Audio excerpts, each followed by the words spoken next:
విజయనగరం పట్టణంలోని స్థానిక గురుజాడ కళాభారతి ఆడిటోరియం వేదికగా జిల్లా బాడీ బిల్డింగ్ అసోసియేషన్ ఆధ్వర్యంలో 26వ జిల్లా స్థాయి బాడీ బిల్డింగ్ పోటీలు అత్యంత వైభవంగా జరిగాయి.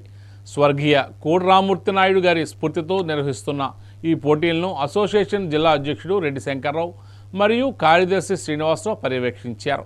ముఖ్యంగా ఈ పోటీల ద్వారా మత్తుమందులు వద్దు, ఆరోగ్యమే ముద్దు అనే నినాదంతో యువతను మంచి సందేశాన్ని అందించారు. ఈ సందర్భంగా వారు మాట్లాడుతూ శారీరక దారుఢ్యం అనేది కఠోర శ్రమతోనే సాధ్యమవుతుందని, నేటి తరం యువత వ్యసనాలకు దూరంగా ఉండి ఆరోగ్యంపై శ్రద్ధ వహించాలని పిలుపునిచ్చారు. ఈ జిల్లా స్థాయి పోటీల్లో సత్తా చాటి విజేతలుగా నిలిచిన క్రీడాకారులు త్వరలో జరగనున్న రాష్ట్ర స్థాయి పోటీల్లో జిల్లా తరపున ప్రాతినిధ్యం వహిస్తారని వెల్లడించారు. ఈ కార్యక్రమంలో బాడీ బిల్డింగ్ అసోసియేషన్ సభ్యులు, అభ్యర్థులు అధిక సంఖ్యలో పాల్గొన్నారు.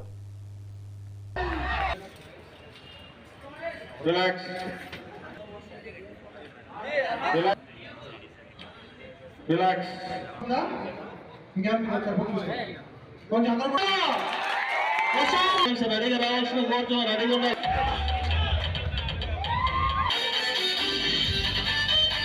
అక్కడ విలేకరులు ఉన్నారు, వాళ్ళు ఫోటో తీసుకోవాలి. విలేకరులకి కొంచెం ప్లేస్ పైన 26వ బాడీ బిల్డర్స్ మిస్టర్ విజయనగరం 2026 పోటీల్ని లాంఛనంగా ప్రారంభిస్తున్నామని చెప్పి మీ అందరికీ తెలియజేస్తా ఉన్నాను. కరతాల ధనుల మధ్య మనం దీన్ని ప్రారంభించుకోవాలి. దయచేసి అందరూ ఒకసారి క్రీడాకారులకి చప్పట్ల ద్వారా విజయనగరం కళలకు పుట్టినిల్లు.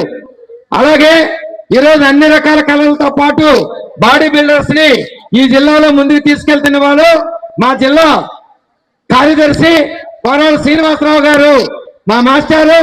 అలాగే ఈ జిల్లా నుంచి రాష్ట్ర స్థాయి, నేషనల్ స్థాయి వరకు తీసుకెళ్లి విజయనగరం జిల్లా బాడీ బిల్డర్స్ అసోసియేషన్ తరఫున పెద్ద ఎత్తున యువతను ప్రోత్సహిస్తున్నాం. ఈ రోజు మేము ఇచ్చే పిలుపు డ్రగ్స్ వద్దు, గంజాయి వద్దు, మన ఆరోగ్యమే ముద్దని చెప్పి ఈ సందర్భంగా పిలుపునిస్తా ఉన్నాం.